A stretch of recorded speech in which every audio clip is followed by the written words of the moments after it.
Talbos ng papaya nga pala mga idol yung niluto namin ni nanay kahapon. Nagulat nga ako mga idol kasi akala ko talaga yung mismong bunga lang ng papaya yung ginugulay. Pero nung natikman ko na siya mga idol, grabe kakaiba pala talaga yung lasa. Masarap naman mga idol kaso pero bago tayo makapaggulay mga idol, tara samahan niyo ulit kami ni nanay. Bali yung talbos ng papaya nga pala mga idol yung kukunin natin. Pagdating nga namin mga idol, tanong ng tanong si nanay kung talaga bang kinakain yung dahon ng papaya. Nagulat daw siya mga idol kasi hindi daw yung kinakain sa aming barangay. Kaya naman ang nalaman ni nanay na napanood ko ito sa Facebook, ay nagtuloy-tuloy na nga kami mga idol sa pangunguha ng dahon ng papaya. Umabot lang ng ilang minuto mga idol ang pangunguha namin ng dahon ng papaya. Ilang metro lang naman mga idol ang layo doon sa pinuntahan namin. Kaya naman mga idol pagdating ko sa bahay ay nagbalat agad ako ng nyug. Dito pala sa summer mga idol, itak at saka paplawan yung ginagamit namin sa pagbabalat ng nyug. Speaking pala sa pagbabalat mga idol, talaga namang sanay na sanay kaming mga taga summer. Nyug po kasi mga idol yung pangunahing produkto dito sa atin. So back to topic na tayo mga idol. So after ko pumabalatan mga idol ay kinayod ko na po yung nyug. So bali ang gagawin pala mga idol ay tatanggalan pala ng matigas na part ang dahon ng papaya. Tapos hugasan ng maayos bago pakuluan. So inihanda na nga namin mga idol yung mahiwagang kalan at saka yung kawali. After nga namin malagyan ng tubig mga idol, ay nilagyan din namin yan ng kunting asin. At after nga ng ilang minuto mga idol ay hinango na nga ito ni nanay para mapigaan. Medyo matrabaho nga lang mga idol kasi pagkatapos hiwa-hiwain ay hugasan na naman ulit. Medyo may pagkakahalin tulad nga sila mga idol sa talbos ng kamuting kahoy. Kasi nga po mga idol, simple sila pinipigaan. At habang pinipigaan ko ang mga idol ang talbos ng papaya, ay inaasikaso na rin pala ni nanay yung mga sangkap na gagamitin. Bali simpleng mga sangkap lang naman mga idol yung ihahalo natin sa dahon ng papaya. At syempre mga idol, hindi po mawawala yung gata. At pagkatapos ko ang pigaan mga idol, ay inihanda na nga namin yung mahiwagang kawali.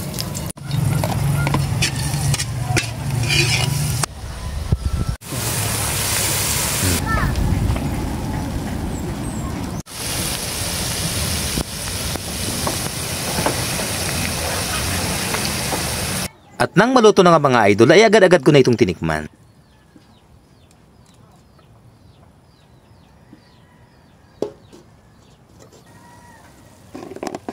Ayan. Ito na guys, lutong-luto na ang ginataang dahon ng papaya.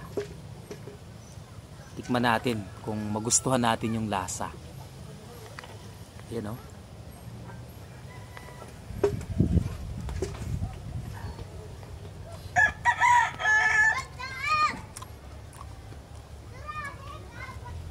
Masarap naman mga idol kaso mapait. Mapait mga idol. Masarap na gulay siya kaso medyo mapait.